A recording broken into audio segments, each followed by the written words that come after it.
Welcome to the Generation Elevation podcast, a conscious, connected platform for those who are ready to manifest their dream life.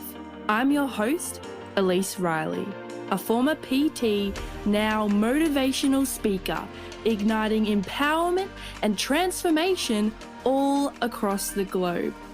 Here at Generation Elevation, we are committed to bringing you the most inspiring guests who will share their stories, wisdom, and advice to help you progress closer to living a life of your own terms.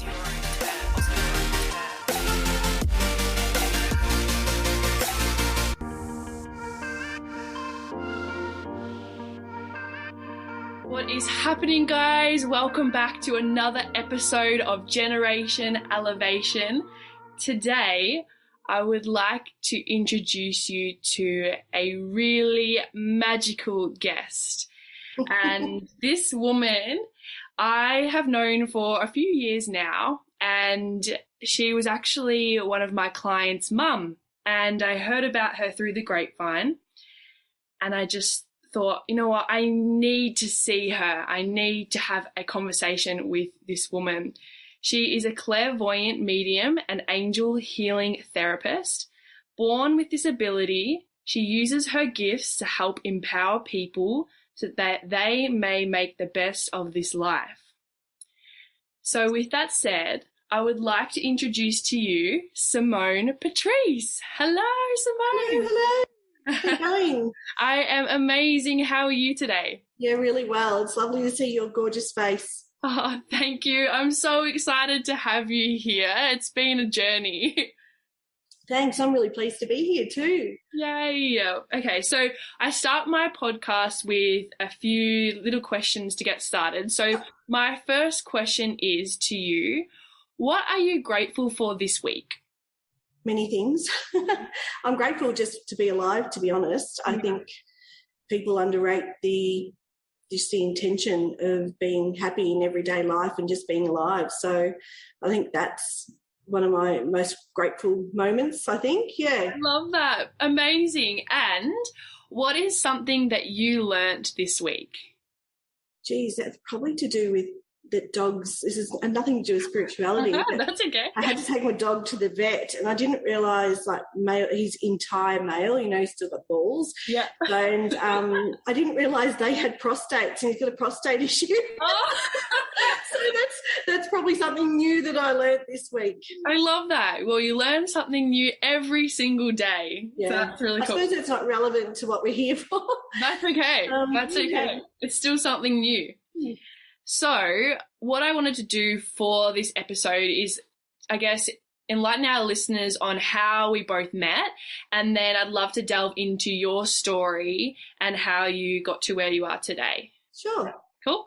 All right. So like I said before, Simone was actually one of my personal training clients' mum, and I'd heard about her through the grapevine, and I was going through a major breakup at the time, really stressed and burnt out with work, and I was just like, you know what, I'm going to give this a go.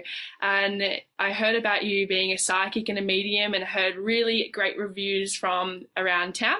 So I booked in a session and I had to wait a couple of months because you're so booked out, which is amazing.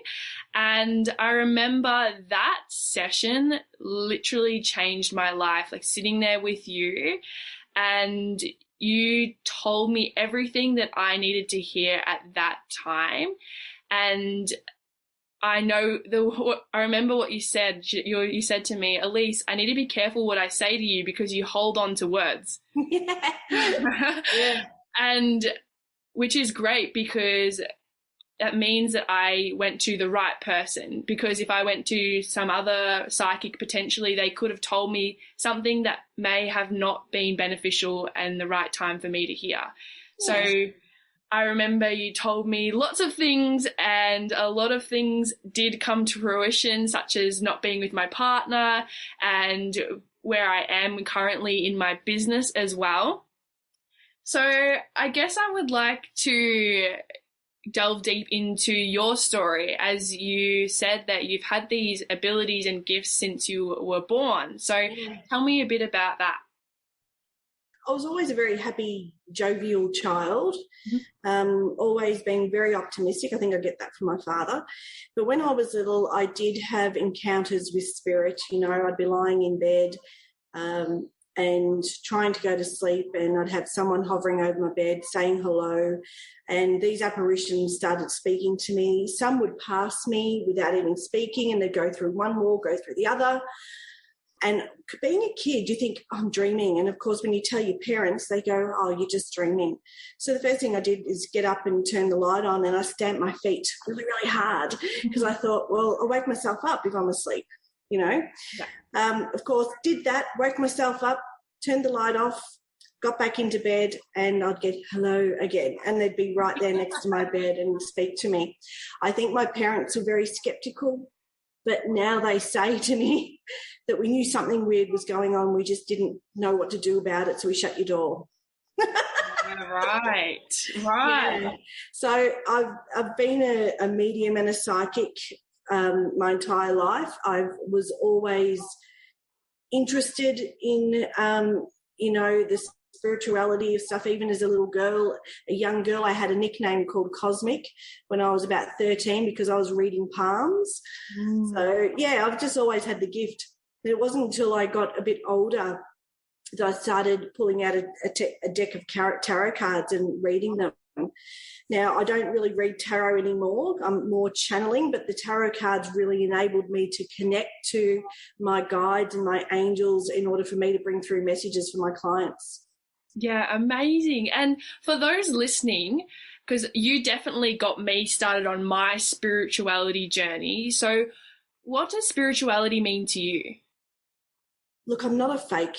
And I think everyone would know when I say this, there's a lot of people that paint themselves as spiritual and use it as part of their ego, and I hate that. Yeah. It's not who we are. Spirituality is being at one with yourself and realising that you are just one part of a whole big universe. So we're all interconnected. So spirituality is my own journey through the cosmos and through my life.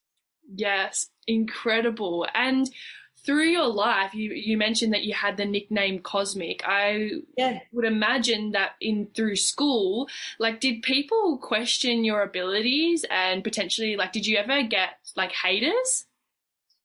Probably not at that stage. I probably encountered more haters in my 20s when I first started out, you know, and to be honest, Hollywood have got a lot to answer for in relation to that.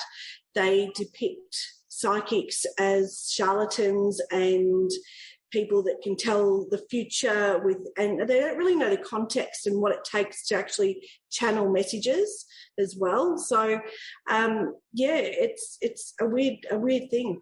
Yeah, interesting. And so you said you are a psychic and a medium. For those that are listening, what's the difference between both of them? So a psychic is, actually, everyone can be psychic, but not everyone can be a medium. A medium is someone who listens and connects with those that are in the afterlife, that those have crossed over, those that have passed the earth. And a psychic is someone that can tune into the surroundings of their environment and pick up energy signals and read those signals. Psychic can also be remote viewing, the ability to see when you're not here. So that's one of my most defined gifts, is my ability to lift out of my body and see and hear what's going on the other side of the world. So it's like an astral travelling sort of experience, but I call it remote viewing, and I've always done it. And I thought it was normal. I thought everyone could do it. Yeah. Wow. And so with the afterlife, going back to being a medium, you said that not everyone can be a medium. Why is that? I don't know. The answer for that, Elise, I don't know. I just think you're either born with that ability or not. It's very connected to the adrenal system, would you believe? So when I'm doing a medium reading, I'll get perhaps little pains in the kidneys, or my adrenal system will really hype up. And I think it's because the entity that's coming through or the person that's passed is coming through uses up my energy, which is why I get a bit heightened. Yeah. Yeah, I'm not sure why everyone, I think it's just you're just born with it or not. Yeah. I don't think you can really develop your medium skills. You either have the ability or you don't. But everyone can be a psychic. Yeah, cool. And so with that, on that topic of everyone being a psychic, like how do you know that you're a psychic or not? Or how do you tap into that? Because some of the people that are listening could potentially listen to that and be like, oh, I'm not psychic. But everyone is, yeah. It's the gut instinct. So we work with our spirit guides. Everyone's born with spirit guides. And I think the best way to describe it would be our gut instinct. So when you're first starting out with your spirituality and your psychic ability, it's trusting your inner self, that kick in the guts, that knowledge that you just know something's not right or something that is very right. You'll get a feeling. It's about listening to your body and about listening to the cells of your body make a reaction. So if you sit with a decision, close your eyes and sit with a decision or say something to yourself, your body will respond. You'll either get a positive or a negative or I don't know. Most of the time, that's pretty rare that you get a don't know because it's usually ego that's going forward, but mostly it's trusting how your body reacts when you first start. As you develop, you'll start to see senses or feel senses in certain aspects. So you'll get either a vision, which is clairvoyancy, a feeling, or an empath. There's a lot of empaths in this country, in this world. You're one of them. You feel everybody's everything. Yep.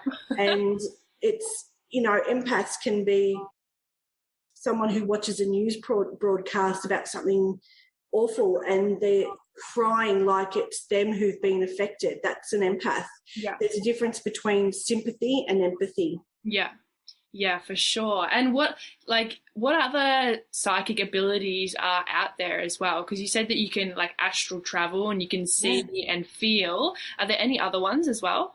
Hearing, clairaudience, so it's the ability to hear. Sometimes I get yelled at by spirits if I get things wrong, or they'll say a certain word. They'll just come out. Well, today I did a reading for somebody and I heard Hamilton Island really loud, and I was like, okay. So there's a connection. This woman was a pilot, and I saw that she was going to Hamilton Island, being a charter pilot up there. Yeah. So there's clairaudience. There's also probably a rare one is clairgustance, which is the ability to taste. Oh, okay. Sometimes it's not one of my strongest abilities or developed gifts, but clairgustance is the ability to clear taste. So sometimes I'll get a lemon in my mouth when someone's trying to tell me that they want to talk about their lemon tree, So, certain tastes. Or clear smelling. Some people can smell as well. If they, especially people that have passed, that their room suddenly feels like it's smoky and there's no one here. So, there's a lot of senses that we can tap into that we just don't use. But to start, it'd be best to just trust your instincts. Let it sit with you. Sit with that question or sit with what you want to know and let spirit do the work for you. In this 3D existence, I think that we don't use our spirit team enough. I feel very blessed. I use my spirit team every day. I'm sure they sort of cross their eyes and roll their eyes every now and then at me. But I use them every day, so I never really feel alone. I feel always supported in my journey. Yeah. And you did mention your spirit team, your spirit guides, and trusting yourself, right? So I remember when I first met you, I had zero trust in myself, even though my spirit guides were like, wake up. So they were tapping you over the head. I remember that. Yeah, they definitely were. They were probably yelling in your ear to yell at me. So for those that are potentially listening and going, oh, this resonates with me, however, I just don't know, it comes up all the time. How do you develop that trust within yourself to step into that world and receive more messages from your guides, from your spirit team? Have faith. A lot of us lack faith in what is, and I think if you say to your guides, I'm trusting you that you're going to deliver me to the right place or give me the right signs, they will do everything in their power to do that for you. But a lot of us lack faith. A lot of us give up before, you know, the world starts shining for them. So it's about, again, trust and faith, and having unconditional faith, which I think a lot of people struggle with as well. I have even doubted it myself. I've questioned them in times of trauma. When I had my youngest daughter die about 4 years ago, and I was very angry at my guides. I even think I gave them the finger as they took her. But even then I put them to task and going, why are you doing this to me? You know, I've been your faithful servant for years. Why are you setting me up with this trauma of taking my baby away? And I said, if you're real, I said, show me what you're doing. And they came through. They just came through. The amount of things that they showed me, I put them to task. I made them prove their existence, and they certainly did. I went to a show, and it was a raffle being drawn out. And I remember picking up the ticket, and it was 1318. It was to be brought up on the stage to get a reading by this other psychic. I just went because it was entertainment and I was in a bit of a foul mood. And so I picked up this ticket, and I said to my guides, I said, listen, prove to me that I'm on the right path now. I said, call my number out. Pretty impossible task when you had 3,000 people in the auditorium. Well, I sat down and they pulled 3 tickets out. First ticket came out, wasn't me, and I went, next. And then the second time they went 1318, 1318, and I just sat there, and it didn't resonate because in my head I had 1318. Yeah. So then my girlfriend who was sitting next to me, she goes, that's you. And anyway, I got up and went to speak to this psychic up on stage, and I didn't even care that it was this famous psychic that I was having a reading with. It was just more that I just said to them, okay, you got my attention. Thank you. They went to task and they pulled my number out. And that was a massive, massive turnaround for me. Wow. And what did the lady say when you went on stage? Anything potent or not really? Look, she just said that my eldest daughter would travel, and I think she did bring through my youngest daughter. But to be honest, all I could think about was it wasn't really important. It was the fact that my guides came through for me and did that. Well, I asked them to, and they did it. And they've done several other things for me that would be usually in the impossible realm. So since that day, and that was in April 2018, I think it was, yeah. Since then, I've been more committed to them, having a personal relationship with my guides, and I always feel supported, even if I'm in a bad mood, which is not really very often. I try to make the most of every day, and I feel very supported and loved. So I think that, you know, the fact that when we have our own spirituality and our own journey, not to give up the faith. You have to have faith, and you have to just accept it as is. And on that note, around accepting what is, especially going through challenging times and trauma, like you said, you've had your youngest daughter pass away. Yeah. In regards to like your guides and soul lessons, would you be able to like give a little insight into that for those that are listening? As in what we go through? Yeah. Why we go through the things that we go through. Wow. So before we were born, we all got a contract. Yeah. And in our contract, they're called soul contracts. And in the contracts, we sit down with our guides. This is before we are incarnated as who we are today. And basically it's like a play or a movie. We create roles for ourselves. We decide who's going to be a life lesson for us in terms of our partners, our friendships. We even choose our enemies to learn from. And a lot of those come from karmic lessons as well. So basically our role here on earth when we are here is it gives us any sort of trauma or event that changes us. It's an opportunity for soul growth and evolution. It's an opportunity for us to feel better about ourselves, to see the world as it is, and to remind us of who we are. Wow. And for those that, like everyone that's listening, I'm sure are really curious in particular about connecting with your guides, and why would we choose challenging situations for soul growth? Like, how does that actually impact the evolution of soul? Well, you think about it yourself. When you go back to defining moments in your life, you come out a different person. You come out more stronger, more resilient, and more knowledgeable. It changes you. And that's what we're after. We're after soul growth and evolution. That's what we're here for. Life is an adventure. We're spiritual beings having an earthly experience. Yeah, for sure. I think people get so bogged down in the 3D of it all that we miss the lessons. So when everyone says everything happens for a reason, it absolutely does. Even if it fucking sucks, it absolutely does. And what is the purpose of a soul's evolution? Like, where are we going with this growth and transformation? What people are failing to see, especially now with all the challenging times, is the gift is life. The actual gift is life. Being in the afterlife is fabulous.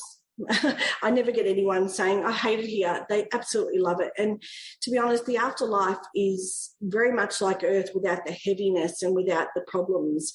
People still go to work if they want. There's people that create things, and there's lots of libraries, there's lots of buildings. It's like a most beautiful city that you want it to be, and countryside as well. So I think people miss the point that we are sent down because if we're in bliss all the time, that can get boring as well, can't it? Oh, so it's like choosing adventure. So the spirit sees Earth as an adventure. The soul sees it, and they get very excited about it.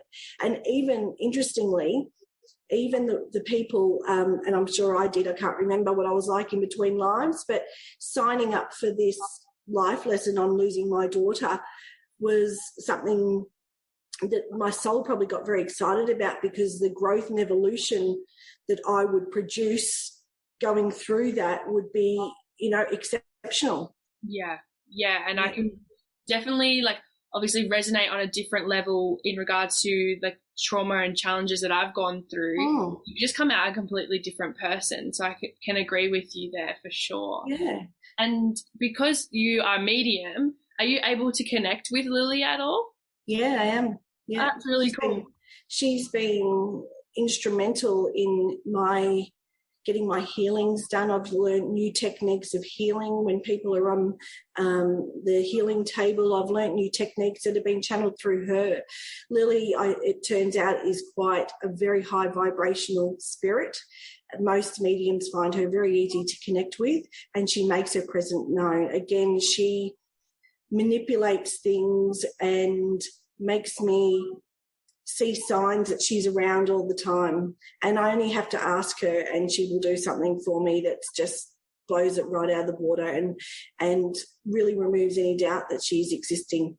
Wow, that's so beautiful. And I'm sure the listeners are curious, especially if they've had loved ones that have passed away, how they can connect with their people that have passed on in their life. Is there a way to connect with them? Yeah, 100% there is. So you don't have to be a medium to talk to your relatives or your loved ones that have passed over, but you do need to be open. You can't shut yourself down. You need to be consciously aware, again, of your energy. When you're first starting, open yourself up and be open to receiving those messages. Most of the time, it's just a simple thinking of them. We'll be doing something else and, folding, washing, a mundane task, and they will come straight into your mind, like boom, like this, straight into here.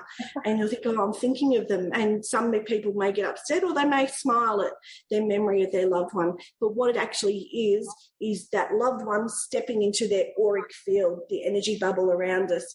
So they're stepping right next to us. And that creates a vision or a sense of someone there. Wow, yeah. That's so cool. It's simply by asking them too. Not a lot of people know, but when they're crossed in spirit, they make every attempt known to get in touch with us. Because they're such a high vibration, we have to lift our vibration as well. So sometimes it's really, really difficult when you're grieving. So when you're deep in grief, you're not going to feel the signs from them. It's hard for them to show that they're around when they are really when they're really high vibrational, and we're not in a low vibrational, we're in a low vibrational state. So it's hard for them to connect, but they do go out of their way to try and connect with us, to let them know, to let us know that they're all right. Wow, that's so cool. And you mentioned like you need to be a high vibrational state. How does one raise their frequency, raise their vibration so that they are at a level to receive like psychic downloads and messages from loved ones that have crossed over? The key is probably living a happy existence. A lot of people don't realise this, but being grateful and being in a state of gratefulness lifts your vibration and changes your frequency immediately. So being happy within yourself, being happy with your life, being true to oneself, choosing things that are good for you, that align with you and that may not align with other people. You know, you may choose a path that is not conducive or like your family. So you have to choose what's good for you and good for your soul. And if it feels good in here, then you're making the right choice and lifting your vibration. The other thing is to keep your vibration high, it's about diet, what you eat and what you drink, especially because there's certain things that can lower your vibration, drugs, alcohol, being extra tired. So sleep's really important. So tiredness, any sort of traumatic event, and surgery or hospital admissions lower your vibration as well. So I'm not saying that you can't have a drink and whatever, but you do need to be careful. And I'm really careful. I don't drink. I don't drink anymore, simply because I didn't like what it did to my body, and I did feel out of control. And I do like being high vibed. But if people still want to drink, they can. They just have to be aware of their energy and their boundaries as well. Having healthy boundaries is really important.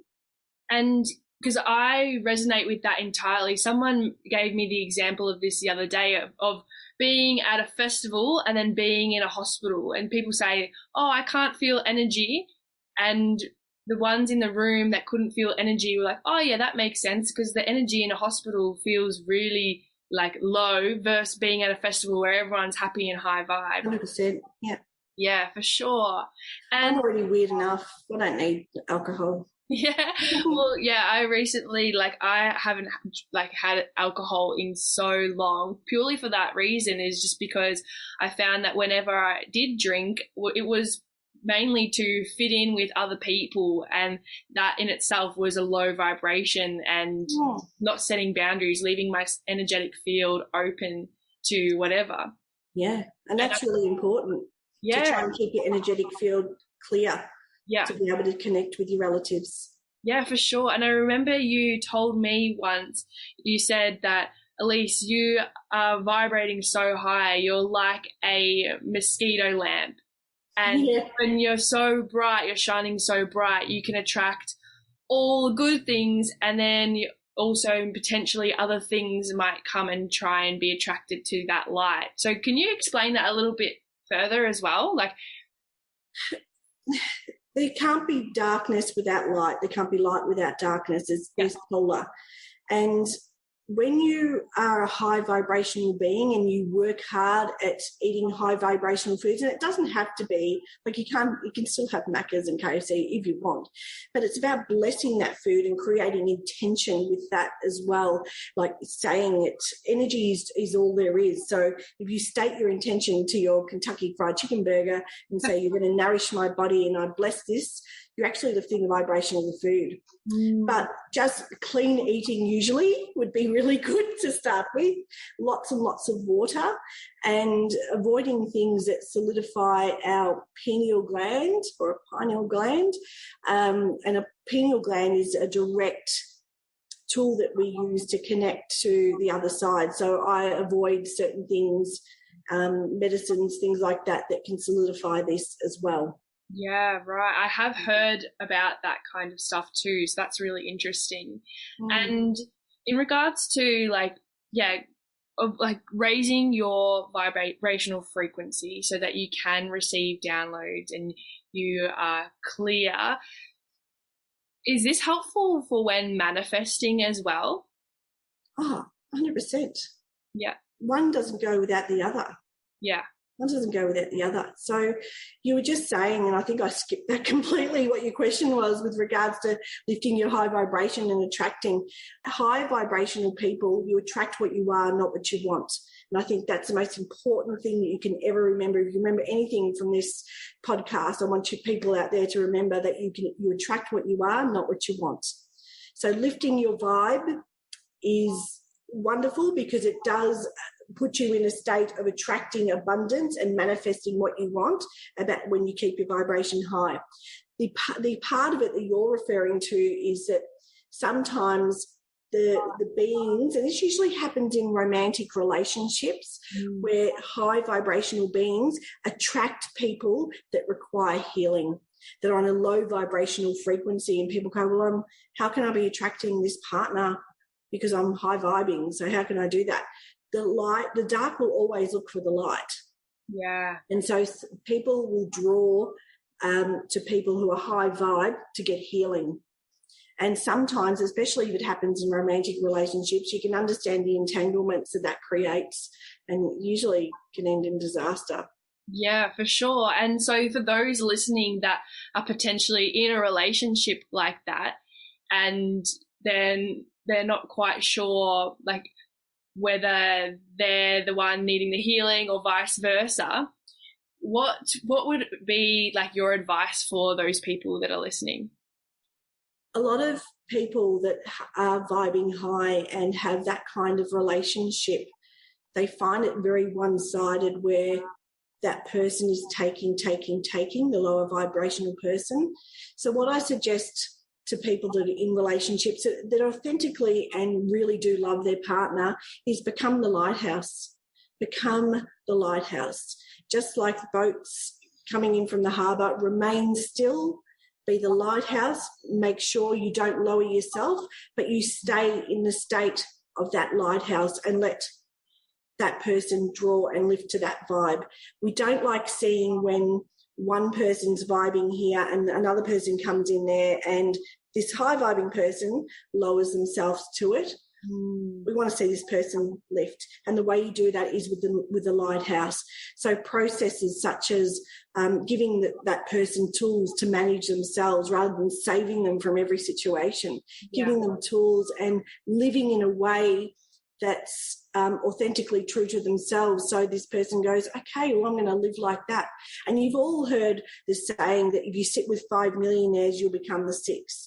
You sit with 5 poor people, you'll become the 6th. So it's if you stand your ground and vibe at that level, then that person should be able to lift their vibration, but you can't rescue them. People always want to rescue them and end up drowning themselves.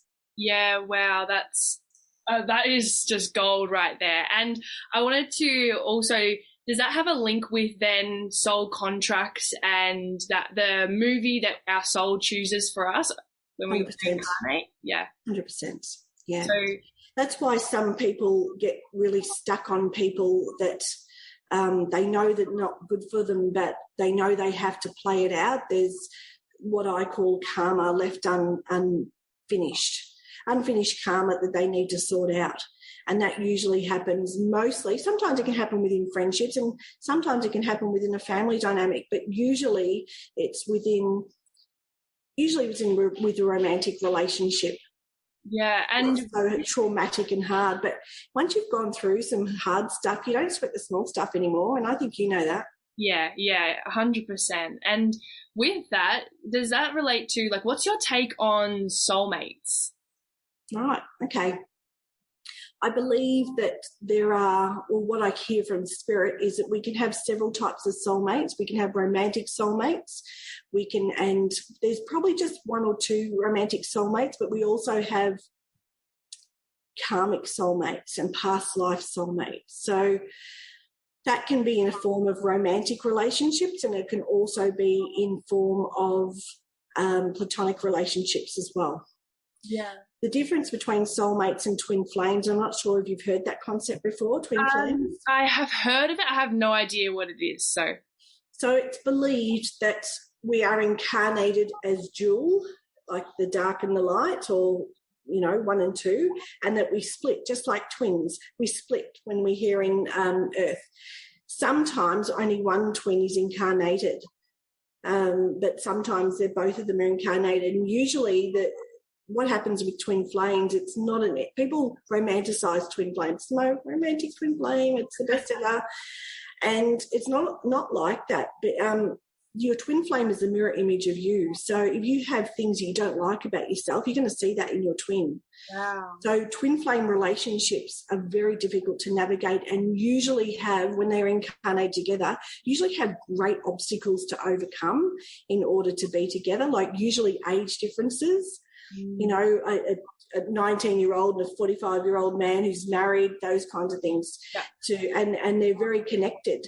And a lot of people don't understand that. People are so very judgmental about things, but sometimes they come together and the energy that they create is so intense, it's amazing. But it doesn't work out sometimes because it is so intense.